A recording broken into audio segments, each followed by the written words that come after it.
2022 সালে পরাণ ও দামাল ছবি দুটি মুক্তির পরপরই অভিনেত্রী বিদ্যা সিনহা মিম দর্শকদের প্রশংসায় ভাসছিলেন। সেই সময় ছবি দুটির নায়ক শরীফুল রাজের সঙ্গে নায়িকা মিমকে জড়িয়ে এক বিস্ফোরক স্ট্যাটাস দেন তখনকার রাজের স্ত্রী চিত্রনায়িকা পরিমণি। সেই স্ট্যাটাসে মিডিয়া তোলপাড় হয়ে যায়। মিমের উদ্দেশ্যে ফেসবুকে এক পোস্টে পরিমণি দাবি করে লিখেছিলেন, মিমের কারণে রাজের সঙ্গে তার সংসারে সমস্যা হচ্ছে। তার অভিযোগ, মিমের সঙ্গে শরীফুল রাজের সম্পর্ক আছে, যে কারণে তাদের সংসারে টানাপোড়েন চলছে। যদিও দামাল ছবির প্রচারকালেই শরীফুল রাজের হাত ধরাকে কেন্দ্র করে মিমকে ইঙ্গিত করে ফেসবুকে আরও একটি স্ট্যাটাস দিয়েছিলেন পরিমণি। পরীর এমন সব বিস্ফোরক স্ট্যাটাস দেওয়ার কারণে সে সময় বিব্রতকর অবস্থায় পড়েন বিদ্যা সিনহা মিম। এর কিছুদিন পর গণমাধ্যমকে মিম জানিয়েছিলেন আর রাজের বিপরীতে তিনি অভিনয় করবেন না। সেই থেকে রাজের সঙ্গে আর কোনো কাজ করেননি।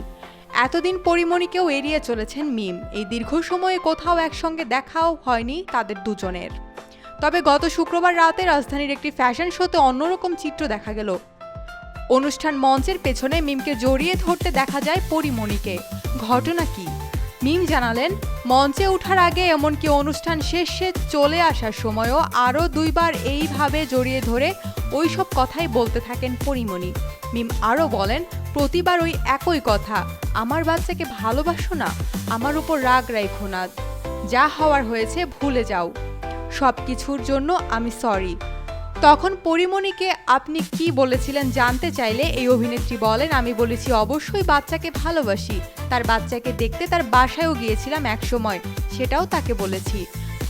তবে আমি যখন পরীকে উল্টো জিজ্ঞাসা করেছিলাম এই বলে, পরী আমার তো কোনো দোষ ছিল না, তাহলে তুমি কেন এই ধরনের মিথ্যা স্ট্যাটাস দিয়ে পুরো দেশবাসীর কাছে আমাকে ছোট করেছো?